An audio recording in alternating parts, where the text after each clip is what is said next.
আরতির বরকে পুলিশের হাতে তুলে দেওয়ায় প্রধান মশাইয়ের সমস্ত রাগ গিয়ে পড়ল সন্ধ্যার উপর। হ্যাঁ বন্ধুরা, সন্ধ্যাতারা সিরিয়ালে আজকের পর্বে তোমরা এরকমটাই দেখতে পাবে। পুরো গল্পটা জানতে হলে প্লিজ লাইক দিয়ে সঙ্গে থেকো। সন্ধ্যা যখন আরতিকে তার বউ বলে দাবি করে, সেই সময়ই আরতির বর তাকে টেনে নিয়ে গিয়ে ঘরের মধ্যে মারধর করতে শুরু করে। এদিকে সন্ধ্যা ঘরের পেছনে জালনা দিয়ে লাইভ করতে থাকে। এদিকে মাঠান পাড়ার সবাইকে খুঁজে না পাওয়ায় সে ভাবে যে কি করবে। এদিকে পুলিশ অফিসার মাঠানকে ফোন করে জানায় যে প্রধান মশাইকে কারা মেরেছে সেই নিয়ে মাঠানের সাথে আলোচনা রয়েছে, এই জন্য মাঠানকে থানায় আসতে হবে। মাঠান তখন আকাশকে নিয়ে থানায় যায়। মাঠানকে অফিসার জানায় যে প্রধান মশাইকে কে মেরেছে সেটা নিয়ে খোঁজ চলছে, কিন্তু মাঠান জানায় গ্রামের এতগুলো বউ একসাথে নিখোঁজ হয়ে গেছে, তাদের দিকে খুঁজে বার করতে হবে পুলিশ অফিসারকে। এদিকে পুলিশ অফিসার বলে যে সন্ধ্যার কোনো ছবি রয়েছে কিনা। তখন আকাশ তার মায়ের ফোন থেকে সন্ধ্যার ছবি দেখাতে যাবে, সেই সময়ই আকাশ দেখতে পায় যে তার ফোন থেকে কেউ যেন লাইভ করছে। সেটা দেখে আকাশ ভাবে যে সন্ধ্যা তো লাইভ করতে জানে না, তাহলে কে করছে।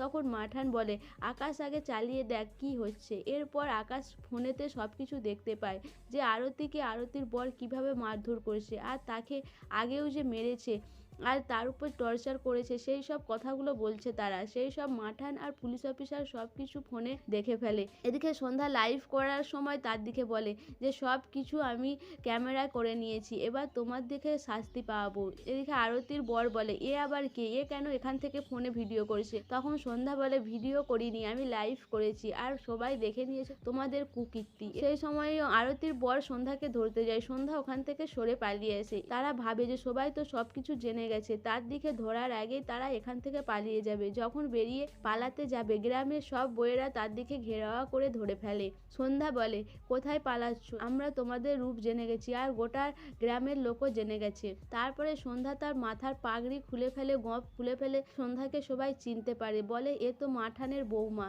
এরপরে গ্রামের সব বউয়েরা ঘোমটা তুলে ফেলে। সবাইকে দেখে আরতির বাড়ির সবাই অবাক হয়ে যায়। এদিকে মাঠান পুলিশকে নিয়ে হাজির হয়ে যায়।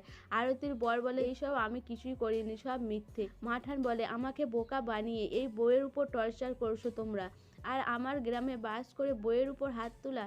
এরপর পুলিশ অফিসার তার দিকে ধরে নিয়ে চলে যায়। মাঠান সন্ধ্যাকে বলে বৌমা তোমার জন্য আমি আজ সুবিচার করতে পারলাম, না হলে আমার হাত থেকেই ভুল বিচার হয়ে যেত। এরপর মাঠান বলে আমার তেলেভাজা ক্লাবের সদস্যরা আজকে একটা ভালো কাজ করেছে। এদিকে রিন্টু মন্টু তার দাদাকে এসে সব কথা জানায়। প্রধান মশাই ভাবে যে সন্ধ্যা দিনে দিনে ভয়ঙ্কর হয়ে উঠছে, তার উপর থেকে যাচ্ছে সে, এমন করে চলতে থাকলে তাদের বিপদ। এদিকে গ্রামের একজন ফোন করে জানিয়ে দেয় যে সন্ধ্যায় ছিল সেই লোক যে ছদ্মবেশে এসেছিল সব কিছু প্রমাণ খুঁজতে। এরপরে মাঠানারে সবাই বাড়িতে ফিরে আসে। মাঠান জানায় যে সন্ধ্যার জন্য আজকে একটা সঠিক বিচার হয়েছে। এদিকে আগামী পর্বে দেখানো হয় যে প্রধান মশাই মাঠানকে বলে যে সন্ধ্যাকে এইভাবে ছাড় দেওয়া উচিত নয়, আর ও সবার দিনে দিনে শত্রু হয়ে উঠছে। ও যদি রাতে বিতে এরকম বাইরে বেরোয়, কেউ যদি ওর উপর হামলা করে, ওর মাথার উপর বাড়ি মারে, তাহলে কি হবে। সেই সময় সন্ধ্যা চলে আসে। সন্ধ্যা বলে হ্যাঁ হ্যাঁ আমার মাথায় বাড়ি মারুক, আমি টিভিতে সিনেমাতে দেখেছি যে মাথায় আঘাত খেয়ে স্মৃতি হারিয়ে গেলে আবার মারলে স্মৃতি ফিরে আসে।